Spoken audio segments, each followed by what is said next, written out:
There's a big community of tour operators who want to be building their direct business, who want to be growing their organic reach. But content marketing is hard and time-consuming and expensive. So we just provide a shortcut to that. We create content, we aggregate lots of content, we aggregate lots of expert professional travel writers, we build audiences, and we pass users over to our partners when they're ready to book.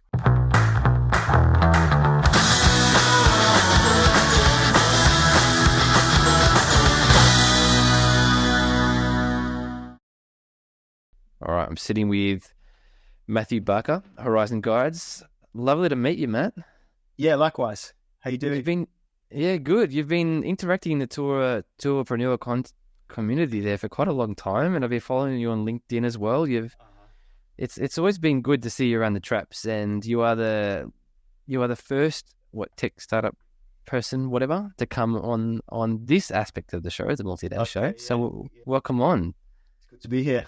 Yeah. What is Horizon Guides in a couple of sentences? Yeah. So we're a content platform. We do effectively hands-free content marketing for tour operators. So there's a big community of tour operators who want to be building their direct business, who want to be growing their organic reach. But content marketing is hard and time-consuming and expensive. So we just provide a shortcut to that. We create content, we aggregate lots of content, we aggregate lots of expert professional travel writers, we build audiences, and we pass users over to our partners when they're ready to book. So we offer a cost per click advertising model. So we've got the audience, we aggregate content, we aggregate lots of partners, we bring them into one place, and then we send users to our partners when they're ready to book direct. Right. Cool. So I want to talk about this first stuff, right? It's not meant to be a tech pitch or whatever. There's stuff I want to talk about in industry, right? But as a potential client of Horizon Guides, my understanding is this, and I'm going to take what you just said and I guess try to put it into layman's terms, is effectively tour operators very, very busy. And even if they are doing quite well at getting traffic from Google, they're always, there's always many spots available in Google, right? You guys are absolute professionals at writing incredible. I've seen the articles, very, very high quality tourism content related to specific destinations, right? So you're writing about gorillas in Rwanda and the best time to visit Peru or whatever, right? Yeah. And people coming in, they're reading the article, and this is where it's a bit fuzzy for me. At some point in the reading of the article, you're like linking out to tours that are relevant to this, or how does that work? Yeah, I mean, it's really simple. The model itself is very straightforward. So we've got the content side, our travel guides, and we've got what looks like a tours marketplace, and the platform. We bring the two together. So you'll be reading a piece of content on an activity or a destination or an experience. Alongside that, we've got the trips from the partners that are running that destination, and it's literally just a click from our content to their website. So we've got lots of inventory from all our partners, and it's embedded across the platform. So when you are planning a particular activity, you've always, alongside that, you've got a range of offerings from relevant tour operators. Right. So you're going from us to their site direct. And so CPC model, that's what you said. So basically, pay per click, right? So there's no risk, zero risk up front for tour operators, like no money that putting down? Zero risk, zero commitment. It's akin to Google Ads. So you will, we've got a fairly straightforward admin dashboard.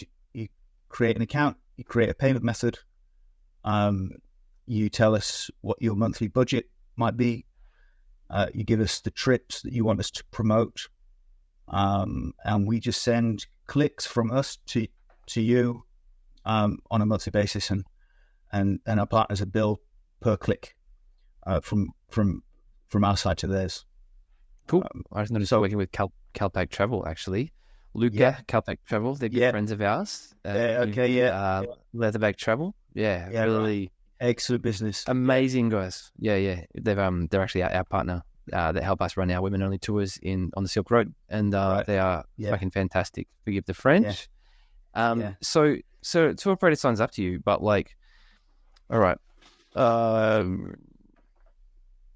I'm looking for information on Nepal hiking, right? Right. Now, I'm imagining that there might be more than one Nepal hiking company that's interested in appearing on the website. Sure. So how do you determine whose ad gets shown and who doesn't? Yeah, that's a good question. So we've not really had that problem yet. We're starting to have that problem with a handful of destinations, including, funnily enough, Nepal trekking. We have a lot of interest from Nepal trekking operators.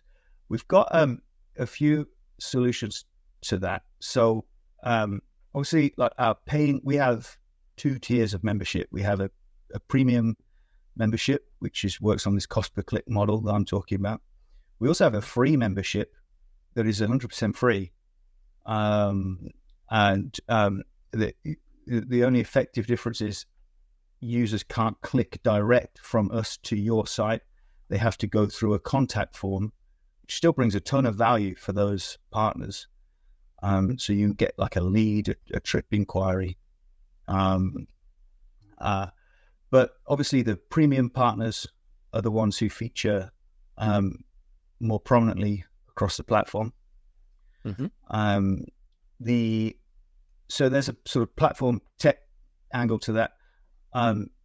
One of the other things that we're really conscious of is we want to curate.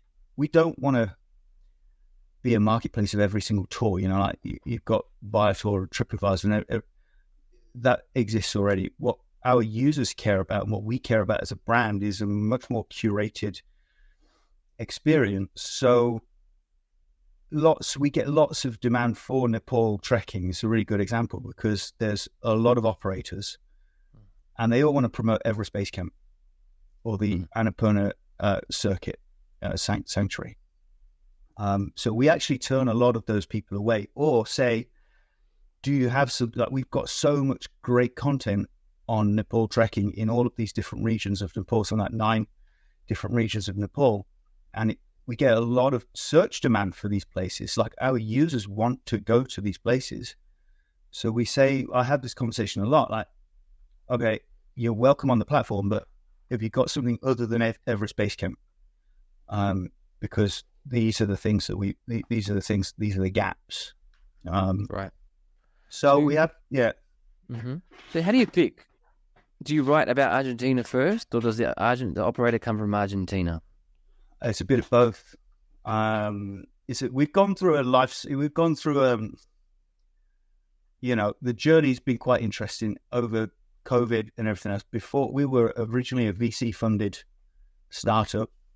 We had a small but growing team here in Sheffield in England, and we had a lot of money to play with, relatively speaking.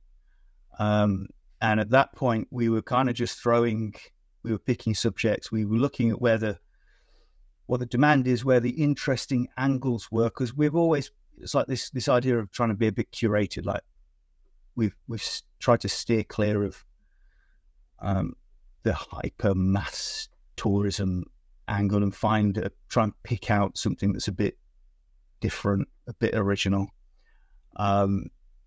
But yeah, like we were just looking at what was out there and what was interesting, what deserved some content. The reality for us is very different now. Like we're back in bootstrap mode. We bought our investors out about a year ago, so we took the company back. It's literally just myself and my co-founder working from our home offices. But it's kind of cool. I mean, we're doing things in a very different way and in a way that makes a lot more sense. Yeah, that honestly, hearing that, I hope there wasn't too many painful nights in that, and I can imagine there was more than one painful instance to have a story go like that. Obviously, when you took the funding, you had certain intentions, and now you just back to you and your co-founder. But I'm also relieved to hear that in certain ways, right? Like, this is a business to me that feels like would be better off in the hands of a person and their co-founder as opposed to VC flying around the place. Yeah, right? it was an interesting journny. It was an interesting journey, and I'm glad we wouldn't be here. I mean, obviously, but you know, things happen the way they happen, and we are where we are as a result. I don't know how much of that I would change. Like, we needed money, content. The kind of content that we produce is expensive, and I'm sure we'll get onto AI shortly. But like, it's expensive, and we pay real journalists real money for their knowledge and their expertise. Yeah, I noticed actually. I just bumped into. I've been cruising around the website while I've been talking, right? And I recognized one of the names. Like, I used to live in Chile, and I know, and I actually know. I have met multiple times Amanda Barnes, right? Who is a very accomplished writer, travel wine writer for South America. That would not have been cheap. So yeah, you're doing a good job, obviously, of recruiting good, well-recognized writers. I'm sure you're not paying 1 cent a word either, right? So no, like we're paying proper rates. Like, from the outset, we could have taken shortcuts on this so many times, and from the outset, we've sort of gone into this doing it, quote unquote, the right way, the proper way, and we'll continue to do that. But even with AI and the new reality of all of that. But how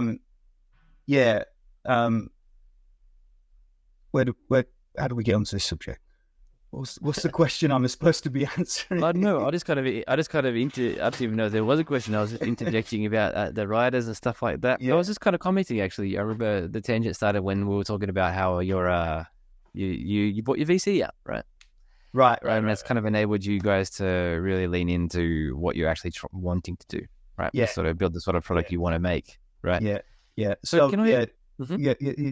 So how we pick what we have to sort of pick winners now. Before, it was kind of just like we'll go out there, we'll commission a lot of content, a lot of different places. It's much more focused now. We know we've got lots of data at our disposal now, so we know what kind of works, and so we're kind of looking at what fits our brand and what we're trying to do, and also what the demand of our partners. It's kind of how we choose our content. Yeah, I've noticed you've got a cycling in Scotland article. So does this mean you work with niche operators as well? Yeah, like I would say, then the more niche, the better. Like our bread and butter is the logic of a platform like ours really works for single destination, or like kind of narrow destination operators, people that don't sell multiple parts of different places around the world, people that, if you're going to travel with this operator and do this experience, you're only going to do that once in your life. Like, if you're traveling internationally, actually maybe Scotland's a bad example of this, but I'm sure most people will travel to Scotland to do a cycling holiday once in their life, and next year they're going to go and do somewhere else. So our operators they spend a lot of money to acquire a customer, whatever channel it is, paid, OTAs, organic, so on. It'll cost money.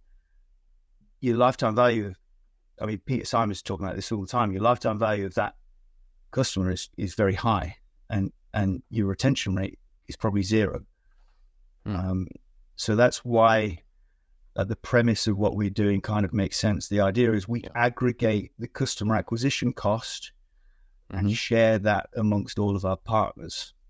So you might come to us to do a biking holiday in Scotland, and then maybe next year we'll say you're biking holiday in Chile. Mm-hmm.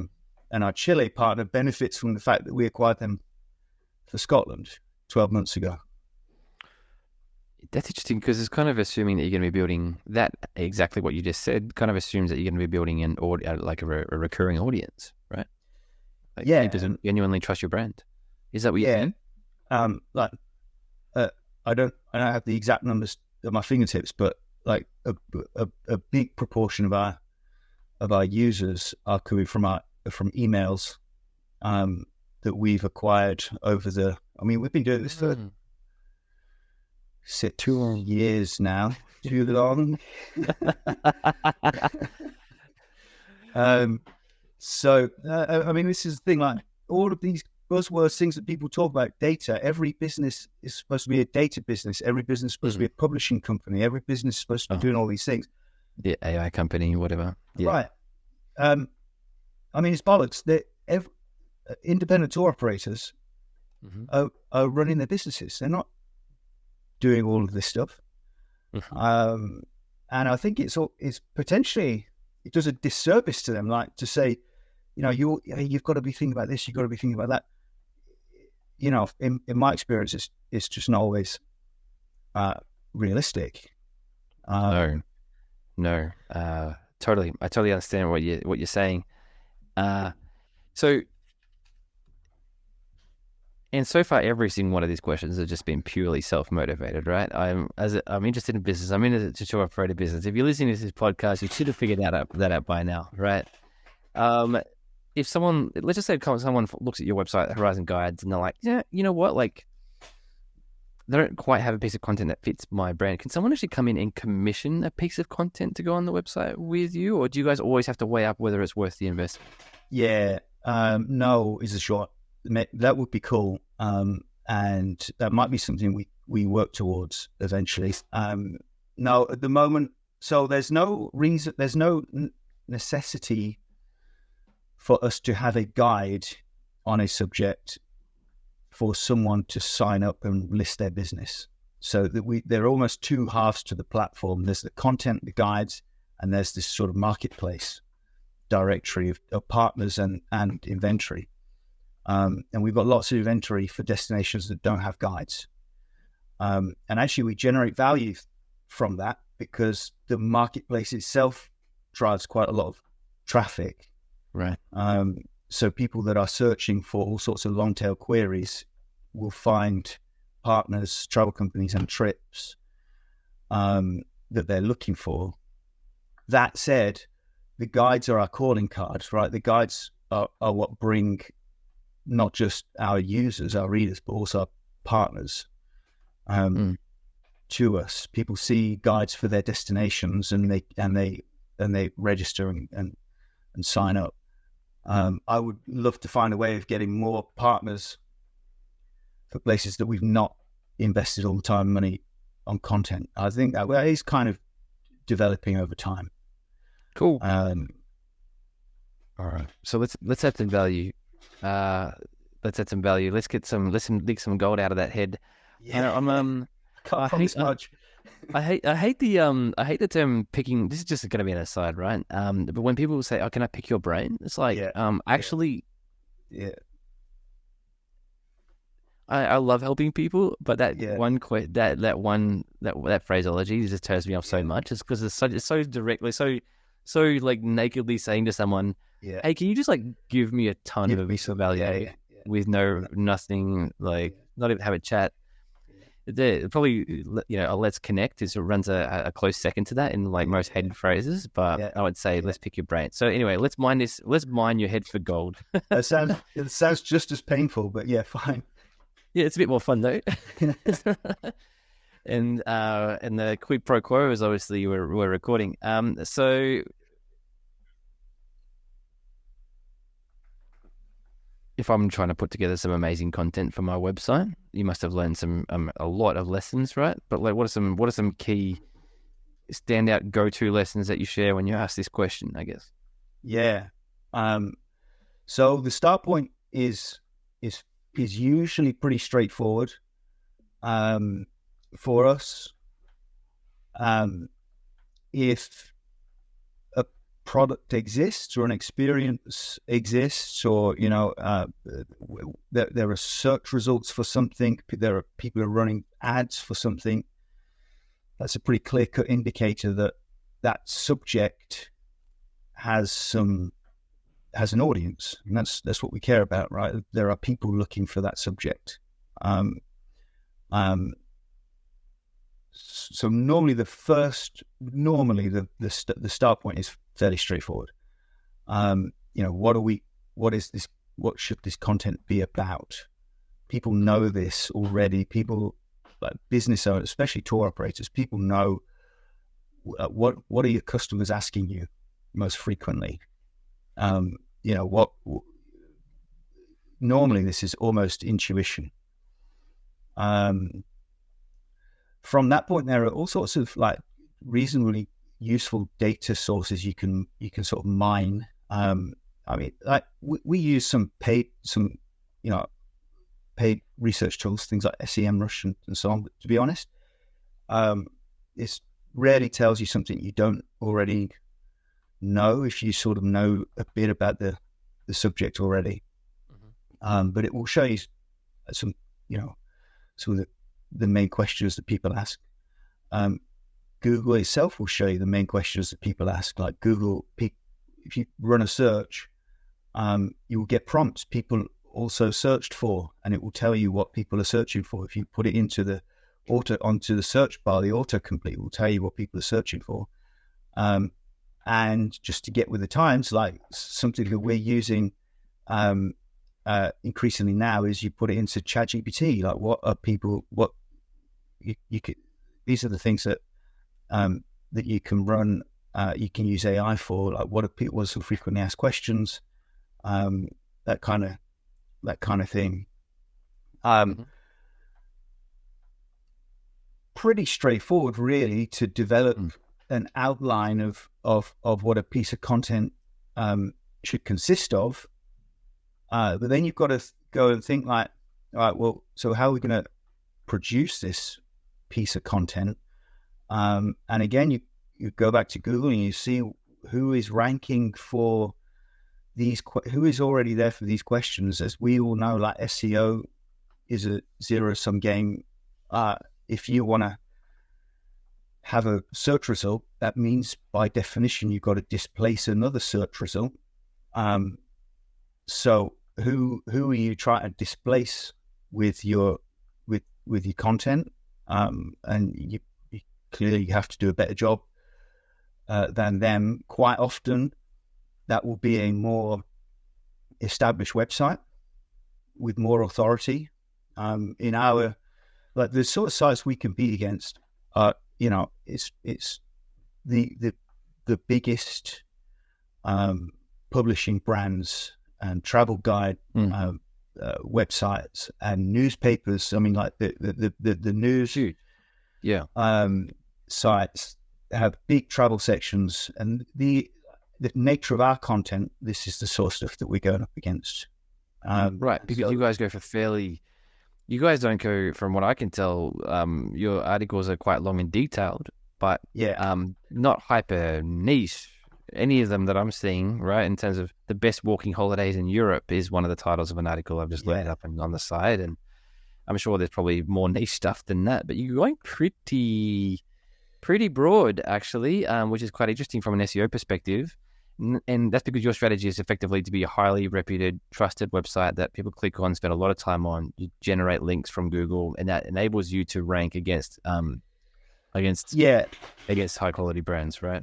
But this is that's a really interesting point, because like the choice of the keyword, this is something that we've learned, and maybe we should have learned this a lot sooner.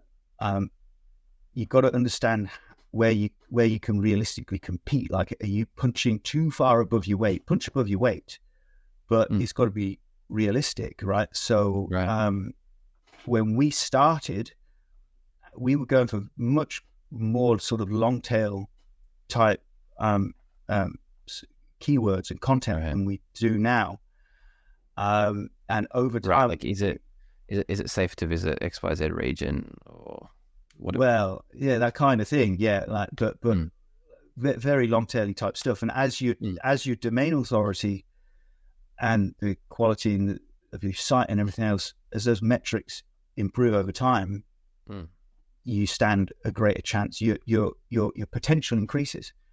And mm. we noticed this accidentally. We're like, bloody hell, look at that. We're actually ranking for some good keywords here. Like, maybe we can up our game a little bit. And then a big focus, and this is a important piece of advice that I'd give. Like, I don't know what percentage, but a big percentage of your focus should be looking at what you've already got. What's your existing content and your existing rankings, and what potential you've got there. Before you go and invest a bunch of money on new content, you've probably got lots of opportunities in your existing site. And this was a process that we went through over the last couple of years. Like, we suddenly realized, I say suddenly, this is quite a while ago, but we realized that we had this potential. So there was a big program of going back through the existing content, updating, expanding, and just optimizing for slightly more ambitious keywords.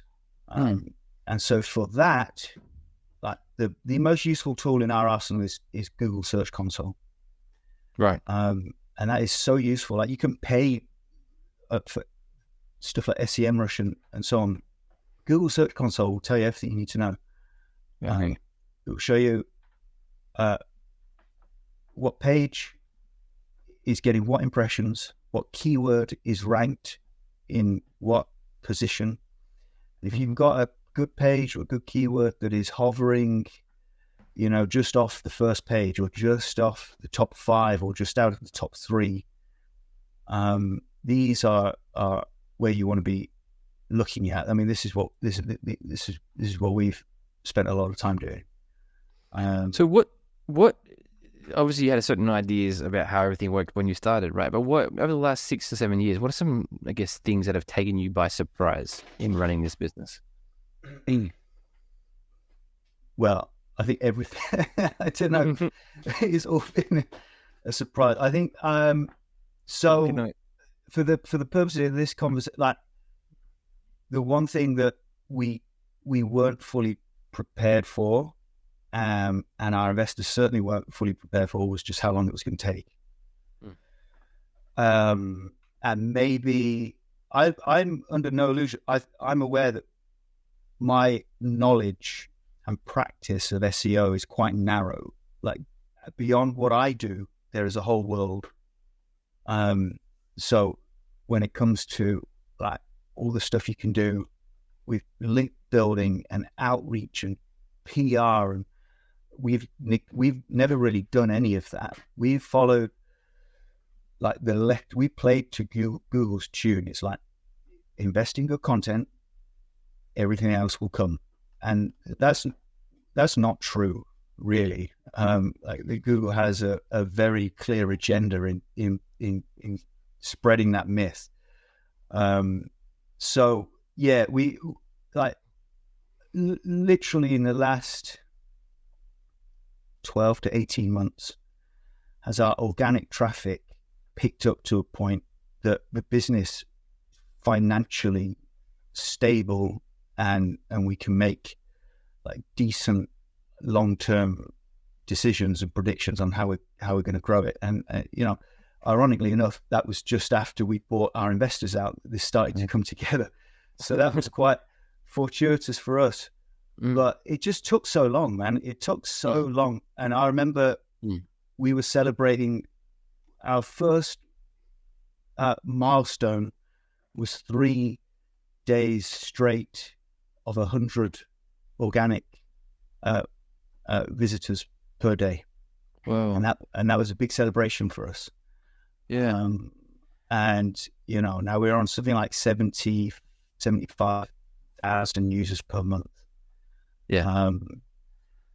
So we've come a long. I mean, that's not organic. That's all users, but we've come a long way. I just didn't realize how long it was going to take, and that cost us like a lot of capital that cost us a lot of, I mean, money capital, but also just with relationships with our investors. That was a very difficult time. You know, it's the sort of thing I don't like.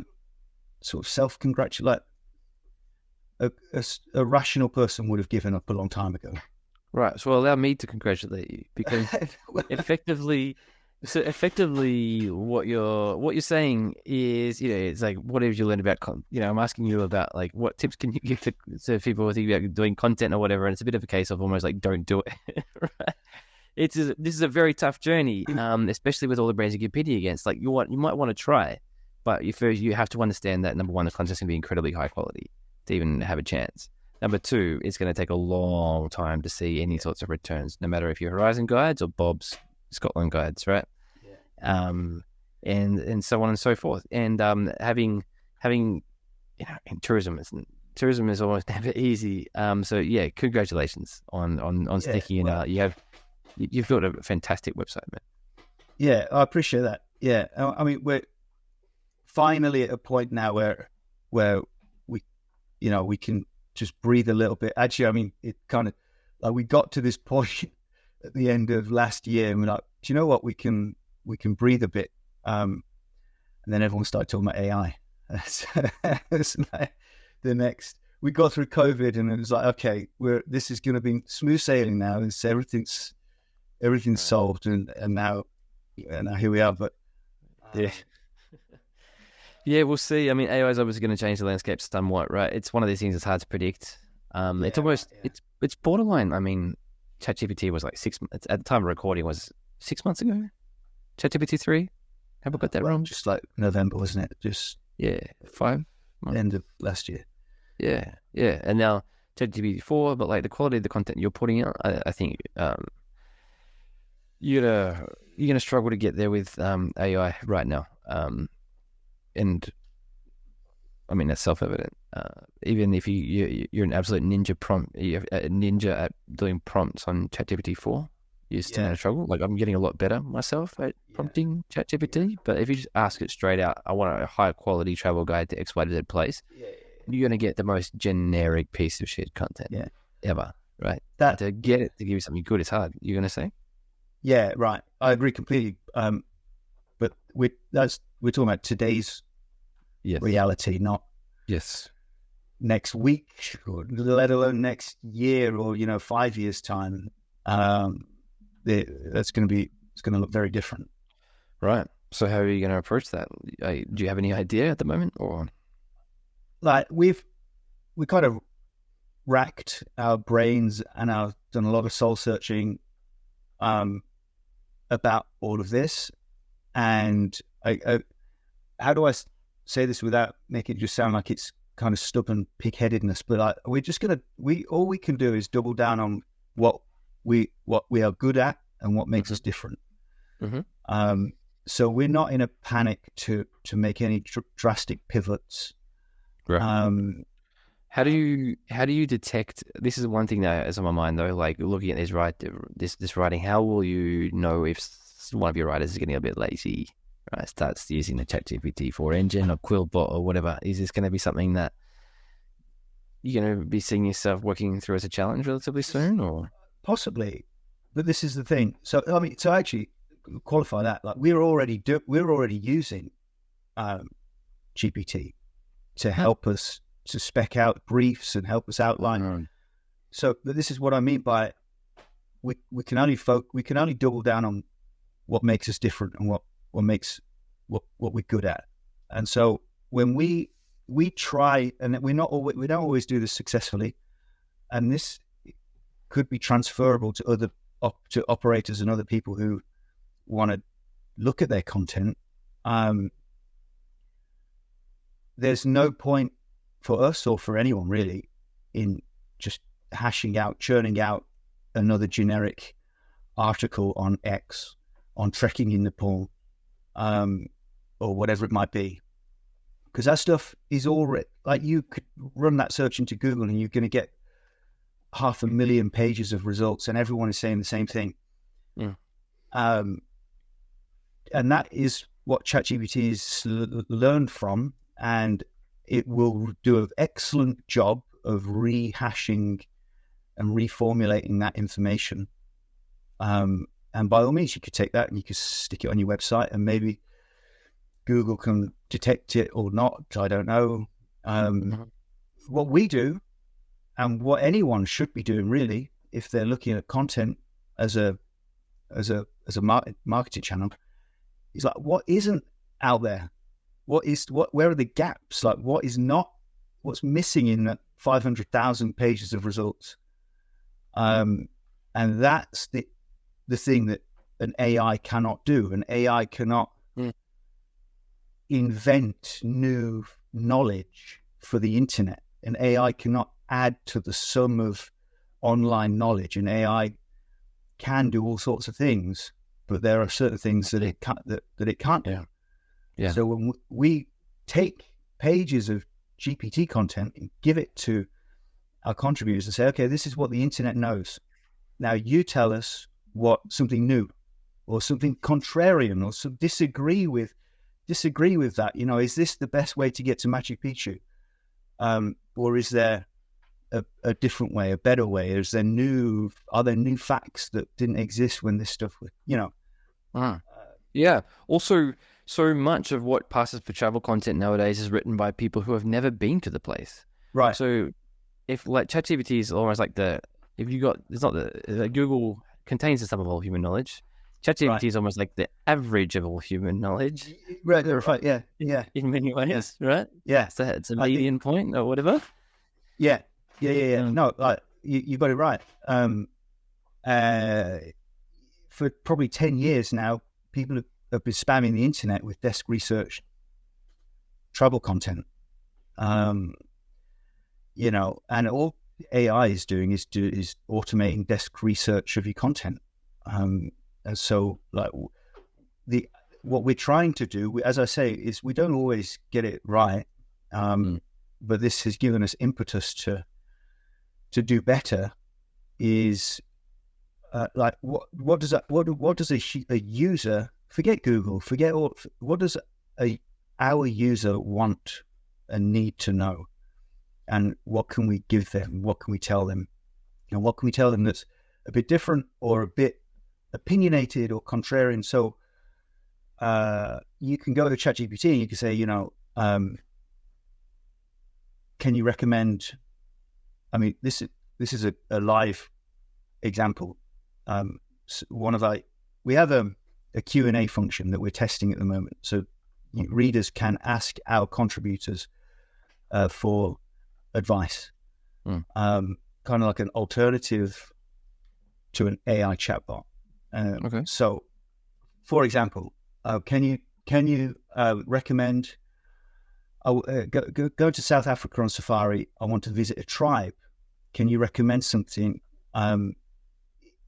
Only if it's not like a tourist trap. And so the answer might be, do you know what? Don't do it. You put that into ChatGPT, it's going to say, sure, you could do this, and this and that. Our answer might be, do you know what? Like, human safari is distasteful and it's rarely done very well. We'd advise you not to do it. That sort of thing. There are lots and lots of things that you need. People want an expert with direct knowledge and experience and subjective opinions. They want to hear that. And that's kind of what we're focusing. Our response to AI and ChatGPT, that's the nucleus of our response. Right. I was going to ask you something else, but then I Googled human safari, so I actually hadn't heard that term before. And I'm like totally thrown by what I've seen. Jesus Christ. Yes. Distasteful is an understatement. But yeah, I can imagine how someone would picture it differently. So are there any particular destinations that have taken you by surprise in terms of the level of popularity on your website or otherwise? Not Nothing particular? not really. What trends are you seeing? Well, again, like it sort of works in the other direction. Like there are no surprises really, because for the last while we've kind of focused on the destinations, but more so the themes that we know work for us. So like trekking, and walking holidays and hiking. It's just a theme that really fits our model quite nicely. There are lots of operators out there. It's a really good ecosystem, but also it's the sort of thing that people need quality information and guidance on. So we've done a lot of. We don't really think in terms of destinations. We think in terms of activity or experience, and then be like, okay, so hiking and trekking and walking holidays in Europe, the UK, Ireland, Morocco, Chile, right? And that sort of thing. Okay. So walking is obviously it's always been a thing, but it's really growing, I guess, in the last 10 years. I've definitely felt a certain wave of that. Are there any other niches that you're seeing really coming to the fore? The way that our business runs, we're sort of reactive. We see what's happening, and then we'll respond to that. So actually, we're probably sometimes the last people to know. Yeah, I hear what you're saying. How much is it? I actually didn't ask you. How much do these clicks cost on your website? At the moment, publicly? It's a flat $1.20 US per click. Okay. And what's the feedback been like from the operators that are getting those clicks? So we have a handful of partners that we work with quite closely, and we see on the analytics on their side, a small handful of partners, people like Calpac and various other people we work with for a long time. And we can see how our traffic behaves once it leaves our platform and gets to their site, and it compares like pretty favorably to a standard PPC like Google Ads, type click on in terms of conversion rates and so on. So that's like where we present ourselves. It's where we pitch it into a Google Ads click. Right. And where are people sending this traffic typically? Are they to the homepage or to like the tool that's most relevant to the guide? So we try to encourage partners to deep link to the tour to the specific tour. I mean, it's quite flexible already. We can link to homepages. We can link to sort of category destination pages on their site. But by and large, it's to a tour page. Like the users by this point are pretty well qualified. Yes. Yeah, their hearts are racing a little bit. They're feeling a little bit of that wanderlust buzz, right? Now's the perfect time to show them an itinerary. Yeah, I totally agree. Yeah. Totally agree. Like if you run a PPC campaign for your own site, you might prefer to send them to a category page or an index page or something. From there, they would go to an itinerary and so on. But we kind of shortcut some of those steps. Well, I'll throw it back to you because I gave you a poor answer to the emerging trends. Like, what should we be looking for, aware of? I guess what I'm curious about, I think there's different niches, but there's almost different types of niches as well, right? So active adventures. So within active adventures, you have cycling, walking, trail running. Like trail running is starting to become a bit of a thing. I don't know how much it's going to become of a tour company thing though, but I've noticed that as a trend. But like you put away like you got culinary, you've got active adventures, you've got this and that, right? Those are the kind of types of adventures. But there's also kind of like types of people, like demographics. So we're a company that we've got Patch Adventures as our lead brand at the time of recording, 11th of April 2023, and that's a women focused travel brand, right? Yeah. And so I think demographic based niche travel, or even like you combine one with the other, women walking, women cycling, or it could be, it doesn't have to just be women focused, of course, but that's where my headspace is personally.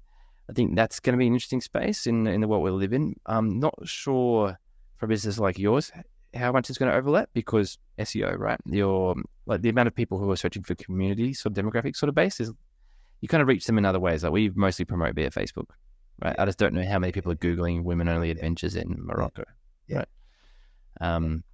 So that's another category of niches, I guess. And then in my head, I'm just kind of wondering, like, what other categories of niches are there?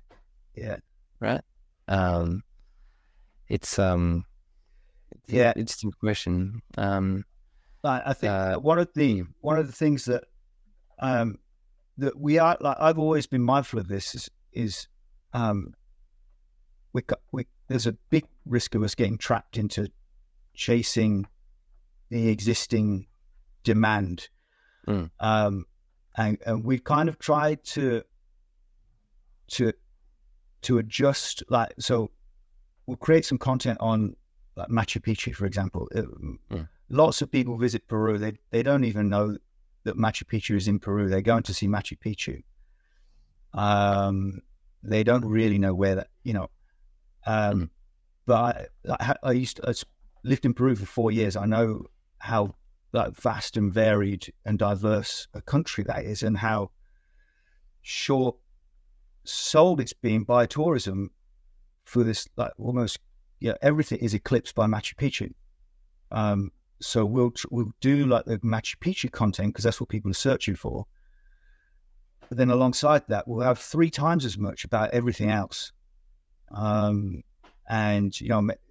sometimes it doesn't really make sense because people aren't really, there's not a huge amount of search for that. Sometimes there can be some long tail search. That's true. Yeah, like sort of chasing the existing demand rather than working on generating new demand. I think this is a big problem for tourism in general. Like, this is where, like, apparently I read that the concept of over tourism is now out of fashion, but I think this is a big problem. Like, I didn't realize that. Yeah, it depends. I think it does depend a little bit of the types of businesses you're growing. I think the fact that, so obviously we have the established business, the established kind of verticals, you might say, of travel that, someone decides I want to go to Italy. I search for information about Italy. I bump into tour operators to do Italy, right? That's if we talk about categories of niches, right? And then obviously where there's like community builders, like, which is what we're doing, right? And that changes the game a little bit. We're taking people to places they've never even considered going, right? Yeah. So we've just launched a trip to like the back blocks of, like a walking trip of the back blocks of Laos, right? Yeah. Now, most of the people who come in as inquiries were not even considering Laos. And even if they were, we're taking them to a place in Laos they've never even heard of, right? So I think community sort of driven, or that's what I mean, like kind of demographic sort of driven, kind of creates that opportunity to take people to places that are less on the beaten path. And actually, for a business like ours, the economics of that actually work out better because we're not paying, that you want to take people to Sicily, right? Yeah. East Coast is more expensive than West Coast. Well, great. We're going to take people to the West Coast, right? Yeah. And it'd be slightly healthier for us on a margin perspective. And, the West Coast is less touristed anyway. So it actually, something that's kind of naturally occurring in the world of tourism without anyone needing to put their thumb on the scale, so to speak. Yeah. One thing I want to put to you then, we're 49 minutes in, but it's something I've been cooking around a little bit as an idea. I think people do this already, like this idea of like building it and then they will come. Like people build they build like a resort, right? That's time-honored tradition of multi-millionaires, right? Go find some pristine island and make it not pristine anymore, right? And keep it pristine, but for the gigantic resort you put on the end of it, right? But people started to build walking trails, right? We're talking to someone right now who's just finishing off building a walking trail, and we're going to be the first brand to market it, right? Right. Okay. Cool. Yeah. Peaks of the. I don't know if I think you guys have written about Peaks of the Balkans, but Peaks of the Balkans is another trail that's come up in the last 15 years. But that's the dude who developed it, right? Yeah. So I think the thing that is in between the community thing and the two things I just mentioned is a narrative, right? Someone needs to pick a place and develop some sort of narrative around it. Yeah. Right? Be it just literally, here's a trail, here's a name, boom. At least it's got a name now, right? Yeah. And then you go. Then you have another destination that you can like take some of the edge of the over tourism thing off. I don't know. Those are a couple of thoughts that I've got. Yeah, for sure. And there are some people. I can think of a few really good examples of that happen. Like in Peru, again, Capacnan. Like everyone knows the Inca Trail. What they don't realize is the Inca Trail. What we call the Inca Trail is this tiny segment of a vast network of Inca roadways, and there are a handful of operators who are taking all of the risk to develop that as a thing, and yes, this amazing project, like contributing to the conservation of this stuff and turning it into an experience that people can go and do. You know how I heard about that, Matt? What's that? You posted about it on LinkedIn. Oh yeah. Well, you commented about it on LinkedIn. So I think Intrepid has an alternative sort of Inca trail. That's it. Yeah. So Intrepid. So it sounds like sort of the big operators that are getting on board. But for years now, like there have been people on the ground, independent tour operators, travel companies, on the ground building this from nothing, right? Wow. As a product and very conservation focused. And there's people like in the Caucasus, like the Trans-Caucasian Trail. People, this is kind of Zagros Trail. Have you heard about Zagros Trail? I don't know if I have. No. Kurdistan, in Iraq. Okay. Yeah. Right. Yeah. It's a similar kind of deal to Trans-Caucasian Trail. Yeah. It's being developed from scratch. Yeah. Similar sort of thing. Yeah. And that's quite cool, right? It doesn't have to be walking trails either, right? Someone can just pick a town and just develop a really cool culinary school in that town and drive people who want to learn Italian culture into that town. That can also happen.